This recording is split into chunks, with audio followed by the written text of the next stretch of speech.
দারুণ কি সুন্দর পরিবেশ দেখো, ওয়াও! ঝর্ণা থেকে জলটা পড়ছে একদম বৃষ্টির মতন, কুয়াশার মতন গায়ে দেখো। এত সুন্দর লাগছে মানে কি বলবো, ওয়াও! ভাষায় প্রকাশ করা যাচ্ছে না, দুর্দান্ত ফিলিংস, ওয়াও! Just amazing. দেখো কি সুন্দর সবাই এখানে স্নান করছে। আর আমার মনে হচ্ছে দেখো এই ঝর্ণার জলটা আমি গায়ে নিয়ে চোখ বন্ধ করে বসে থাকি।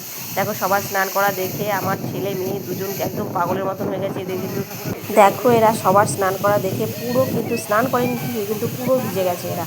ভাগ্যে আমাদের গাড়ির সঙ্গে আমাদের ড্রেসগুলো ছিল, তাই কোনো এদের ড্রেস চেঞ্জ করতে অসুবিধা হয়নি। এরা এতটা আনন্দ পেয়েছে ভাষায় প্রকাশ করা যাবে না। দেখো ওরা আবার টয়লেট পেয়ে গেছে, কি বলবো মানে দারুণ দারুণ মানে কি সুন্দর। এখান থেকে আবার ইকো হচ্ছে, জল নিয়ে খেলা করতে যে কি ভালো লাগছে মানে ভাষায় প্রকাশ করতে পারবো না। আমরা এখানে প্রায় 2 ঘন্টা মতন ছিলাম।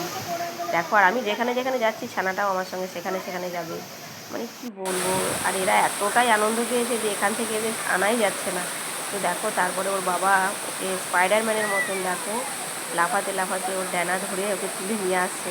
কারণ আমরা দেখো রীতিমতো জুতো খুলে আমরা জলটাকে উপভোগ করেছি, আর উনি তো জুতোটা খোলেননি, তাই ওকে পাথরে পাথরে লাফিয়ে লাফিয়ে ওকে নিয়ে আসছে। তো দেখো স্পাইডারম্যানের মতন হাতটা না খুলে যায় সেই নিয়ে টেনশন আমার। তো দেখো আর সত্যি আমরা ঝর্ণাটা কিন্তু খুব সুন্দর উপভোগ করলাম। ওয়াও! দেখো লাভটা দেখো শুধু কি ব্যালেন্স, সত্যি বডি ফিট না থাকলে এটা সম্ভব নয়। তো ভিডিওটি কেমন লাগলো জানিও কিন্তু।